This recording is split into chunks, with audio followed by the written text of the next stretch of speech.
Voilà, moi je m'appelle Thiali Faye, je suis le président du comité national de l'initiative pour la transparence dans les industries extractives. Revenez un peu sur le rapport de l'ITIE, l'exercice 2023, mais surtout sur la contribution des entreprises minières de la capitale du Mali. Merci beaucoup. Aujourd'hui, nous nous sommes réunis ici à Thiès pour entamer le démarrage de la dissémination du rapport de 2023 de l'ITIE. Pour nous, pourquoi nous avons choisi la région de Thiès pour démarrer nos activités? Parce que la région de Thiès est une région minière d'abord, mais en plus d'être une région minière, on peut dire que de par sa contribution dans le secteur, c'est la première région minière.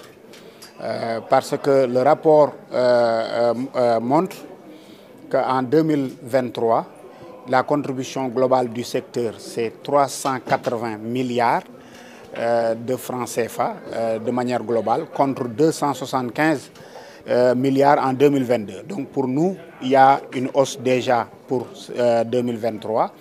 Maintenant, en plus de cela également, nous constatons que pour ce qui entre réellement dans le budget de l'État, ça tourne autour de 346 milliards. Donc c'est ça qui entre directement dans le budget de l'État. Maintenant, tout ce qui reste, ça entre dans, par exemple, les paiements sociaux, les paiements environnementaux et autres.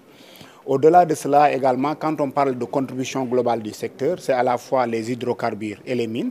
Mais quand on prend justement le secteur des mines, la contribution tourne autour de 332 milliards pour cette année-ci, contre 235 milliards pour l'année 2022.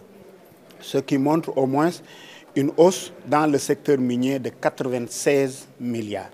Donc aujourd'hui, on peut dire que le secteur minier contribue véritablement au PIB à hauteur de 4%, mais à hauteur de 9% également pour les recettes de l'État. Donc ce qui n'est pas quelque chose de fortuit, ce qui n'est pas une petite affaire.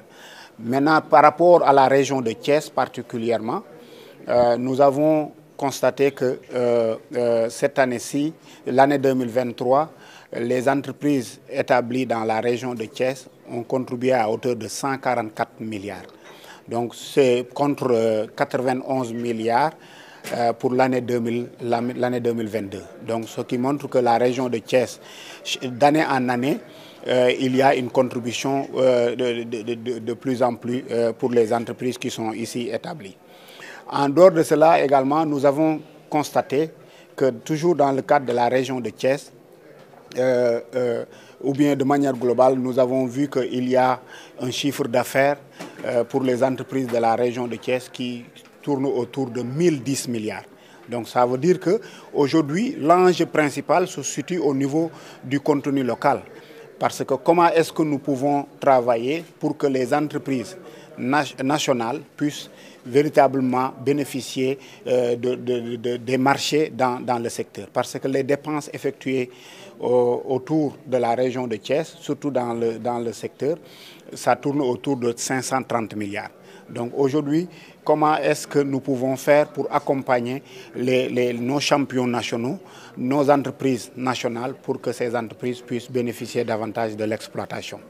Merci.